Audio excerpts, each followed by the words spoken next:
collègues d'être rapide puisque nous aurons ensuite la réunion du bureau élargi. Merci Madame la Présidente. L'Union européenne a un accord pour le moins privilégié avec le Maroc. Beaucoup disent « Salut la Constitution », le représentant de la Commission vient de le faire, admettons. Reste à savoir comment cela se traduira dans les faits. Pour ma part, je suis pour le moins sceptique.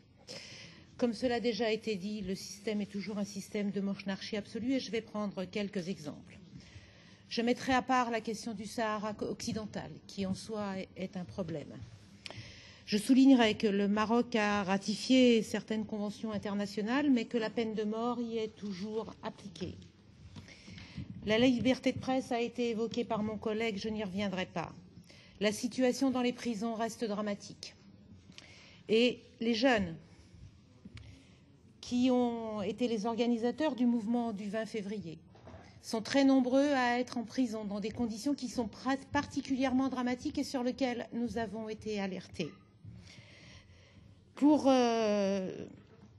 réagir par rapport à ça, un certain nombre d'entre eux se sont immolés par le feu. Abdelawad Zaidou est décédé à Casablanca le 24 janvier dernier. Il avait 25 ans, c'était un jeune diplômé en droit. Enfin, les femmes. Effectivement, Amina Filali est un symbole. Le symbole, comme le disait Michel Tubiana, du maintien de la tradition et de l'identité immuable. L'article 475 du Code pénal est effectivement scandaleux, puisqu'il exonère le violeur quand il épouse sa victime.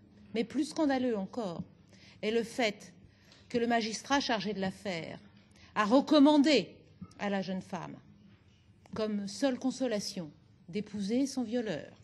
Et pire encore, le ministre de la Justice a dit que le mariage d'Amina Filali était intervenu après des rapports sexuels consentis. C'est le ministre de la Justice qui s'est exprimé.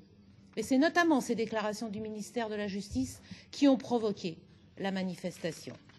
Alors, pour ma part, oui, je suis inquiète et je suis pour le moins sceptique sur l'évolution de ce qui se passe au Maroc.